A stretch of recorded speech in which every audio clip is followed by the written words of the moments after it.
Tempo एकता जिंदाबाद, tempo एकता जिंदाबाद, tempo चालक जिंदाबाद, टेम्पो चालक जिंदाबाद, काला कानून वापस लो, वापस लो, काला कानून वापस लो, वापस लो। बातों को सुनते हैं लेकिन काम वही करते जो उनको मन में आता। बात हम लोग से करते हैं मगर हम लोग को तवज्जो नहीं देके जो उनके दिल में आता है वही करते हैं। सेक्रेटरी साहब से बात कीजिए तो वो डीटीओ साहब के बारे में बोलते हैं, एसपी साहब से बात कीजिए तो वो डीटीओ साहब के बारे में बोलते हैं। 23 तारीख को हम लोग का जो है कि गांधी मैदान में एक विशाल धरना बैठक है।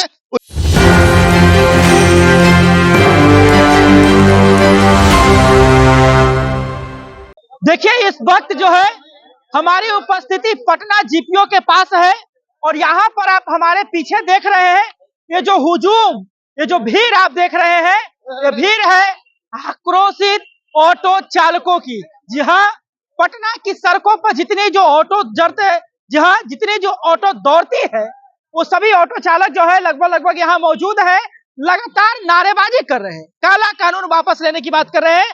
आइए हम इनसे बात करते हैं किस प्रकार की काला कानून को वापस लेने की बात कर रहे हैं, क्या है समस्या, क्या नाम है? काला कानून आप वापस लेने की बात कर रहे हैं, क्या कहें? रूट जो चेंज करने का थे उसी के विषय में हम लोग कहते कहा कि एक जगह से दूसरे इस उम्र में हम लोग कहाँ जाएंगे। हाँ, रूट कोडिंग से आप परिचित हैं? हाँ, हाँ। क्या कहिए, क्या नाम हुआ? मेरा नाम हारून अंसारी है। काला का जो गाड़ी को बंद कर रहा है, रोक रहा है तो ये हमको रूट देना चाहिए ना। हम कहाँ जाएंगे हैं? हम इस हालत में इतना बरस उम्र, 40 वर्ष की उम्र, 70 वर्ष की उम्र हो गया, हम अभी उससे दाल रोटी चला रहे हैं। अब कर रहा काला करा, अभी हम नया गाड़ी लेने के सक्षम में हैं, कहाँ से पैसा लाएंगे उतना, बताइए। बहुत समस्या आप लोगों के लिए किया जा रहा है। हमारे लिए इतना समस्या किया जा रहा है, बताइए तो हम क्या करेंगे। हम घर में, हमको का सरकारी नौकरी है जो हमको पेंशन दे रहा है, सरकार पेंशन दे रहा है, हम घर में बैठ के खाएं, इसी से दाल रोटी चला रहे हैं, बाल बच्चा को पोस रहे हैं। और इसी को जो है मतलब कि रूट कोडिंग पे हाँ, आई रूट कोडिंग में दे रहा है, हम आज से चला रहे हैं। क्या नाम है भाई साहब? मेरा नाम मोहम्मद शकील भाई है। ये जो काला कानून वापस लेने की बात कही जा रही है, क्या कहिएगा? ये सर रोड जोन में जो बांटने वाला है, हम लोग इसके खिलाफ हैं। ये इसमें हम लोग नहीं चल सकते हैं। हम लोग के साथ बहुत दिक्कत है, इसमें हर हाल में ये नहीं हम लोग एक्सेप्ट करेंगे, इसलिए इसके खिलाफ हम लोग जाना चाहते हैं। बस यही हम लोग कहना है कि हम लोग जैसे चल रहे हैं चलने दिया जाए और हम लोग को छेड़छाड़ ना किया जाए, नहीं तो हम लोग हड़ताल पे जाएंगे, आंदोलन करेंगे, सरकार तक जाएंगे, सरकार गिरा सकते हैं। यानी हम लोग वोटिंग के टाइम में सरकार को बताएंगे कि हम लोग क्या कर सकते हैं। कितनी संख्या होगी आप लोगों की? हम लोग कम से कम 35-40 हजार से ज्यादा ऑटो चल रहा है पूरे पटना में? पूरे पटना में 35-40 हजार से ऑटो चल रहा है, जिसके कारण वो इसमें लाने के बाद उसमें उतना ही गाड़ी चल पाएगी। मान लीजिए कि मात्र 10,000 गाड़ी चलेगा, बाकी 40,000 35,000 लोग कहाँ जाएंगे? हम लोग के जैसे व्यक्ति कहाँ जाएंगे? हम लोग क्या कर सकते हैं? अगर अरे इस हालात में तो कम से कम हम लोग दाल रोटी अपना कमा रहे हैं, खा रहे हैं। रूट में तो हम लोग अपना चल ही रहे हैं हर रूट में, पर आप एक बंधित लगाने के लिए जा रहे हैं कि उस रूट में जाना है और आपके हिसाब से चलना है, तो ये नहीं चलेगा।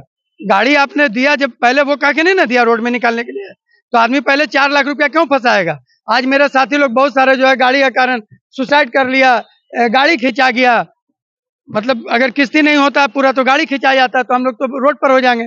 अगर ये वाला सिस्टम अगर आ जाएगा तो फिर हम लोग अगर कहीं नहीं जा पाएंगे तो हम लोग कमाएंगे नहीं, तो किस्ती कैसे चलाएंगे, घर कैसे चलाएंगे, बाल बच्चा का जीवन व्यापन कैसे करेंगे? कोडिंग और कलर कोडिंग से आप परेशान? जी बिल्कुल क्या परेशान। कहिएगा तनवीर जी, आप जो है काफी इन सब चीजों में जो है एक्टिव रहते हैं, काफी लोगों का मदद कर रहे हैं, आप क्या कहिएगा इसके लिए? देखिए, मैं Tanveer Ahmad auto men's union सचिव के हैसियत से आपसे पिछली बार भी मैं बताया कि पटना में जो कलर कोडिंग और रूट वाइज परमिट, एक तो 2018 से यहाँ विदाउट परमिट चल रहा था, सरकार को कोई फिक्र नहीं था, और इसके मामले में विधानसभा में भी आवाज उठाया गया। और हमारे स्टैंड के लिए कोई व्यवस्था नहीं है, हमारे लिए स्टॉपेज नहीं है, कुछ नहीं है। सिर्फ हमारे ऊपर एक सरकार का कानून है जो रूट कोडिंग कर दीजिए, कलर कोडिंग कर दीजिए, रूट वाइज परमिट देके ये हम लोग को एक रूट में बांध देने के लिए हम लोग सरकार से मांग किया कि हमारे लिए पहले जो है कि ये करने स्टैंड दीजिए, हमारे लिए स्टॉपेज दीजिए, हमारे लिए व्यवस्था कीजिए। में हमारे साथ बात कुछ और होती है और आप अपने द्वारा स्टेटमेंट पेपर में कुछ और देते हैं, जिसके वजह से कौन है जो मतलब स्टेटमेंट बदल दे रहा है? पटना के डीटीओ साहब हैं, कभी कुछ स्टेटमेंट आता है, कभी कुछ उनका स्टेटमेंट आता है। आपकी बातों को सुनते हैं लेकिन काम वही करते जो उनको मन में आता है। बात हम लोग से करते हैं मगर हम लोग को तवज्जो नहीं देके जो उनके दिल में आता है वही करते हैं। सेक्रेटरी साहब से बात कीजिए तो वो डीटीओ साहब के बारे में बोलते हैं, एसपी साहब से बात कीजिए तो वो डीटीओ साहब के बारे में बोलते हैं। 23 तारीख को हम लोग का जो है कि गांधी मैदान में एक विशाल धरना बैठक है, उस बैठक में निर्णय होगा और उसमें जो निर्णय लेगा ऑटो मेंस यूनियन, पटना का तमाम टेम्पू चालक उस ऑटो मेंस यूनियन और पटना के तमाम संगठनों के साथ, जितने संगठन लोग रहेंगे उनके साथ ऑटो चालक खड़ा है। और मैं यही कहूंगा, इससे सरकार को समझना चाहिए कि गरीब भी गरीब है। अभी जो है कि हम लोग को स्टेशन नहीं जाने दिया जाता है, ये हम लोग को जो है कि पेशेंट है, लंगड़ा है, बेचारा अपाहिज है, मगर हम उसको स्टेशन लेके नहीं जा सकते हैं। हम जो है कि आज पटना के, ये हकीकत है कि पटना का नेता 2 भाग में बढ़ गया है। आज निजी टेम्पू वाले का नेता कोई नहीं है। जितने भी लोग खड़े हैं वो प्रीपेड के साथ खड़े हैं। तो आज मैं उनसे भी आग्रह करता हूं कि जब टेम्पू नहीं रहेगा तो ना प्रीपेड रहेगा, ना ओला रहेगा, ना उबेर रहेगा। पहले तुम टेम्पू को बचाओ और उसके बाद तुमको जहां चलना है, जैसे चलना है तुम चलो। और सरकार नेताओं को भी धोखा दे रहा है, नेताओं का इज्जत नहीं रख रहा है, उनका मान सम्मान नहीं रख रहा है, क्योंकि नेता अपने आप को इस तरह से ढाल लिए हैं कि प्रशासन और सरकार की नजर में टेम्पू नेताओं का आपको इज्जत नहीं रहा। इसलिए मैं हाथ जोड़ के कहता हूं सभी नेता एकजुट होइए और लड़िए और टेम्पू वाले के लिए ईमानदारी से लड़िए, अपने स्वार्थ को हटाइए। इसके साथ मैं अपने बात से चलिए, तो अभी आपने बकायदा सुना, हालांकि आप क्या सोचते हैं अपनी राय हमें कमेंट बॉक्स में जरूर दें।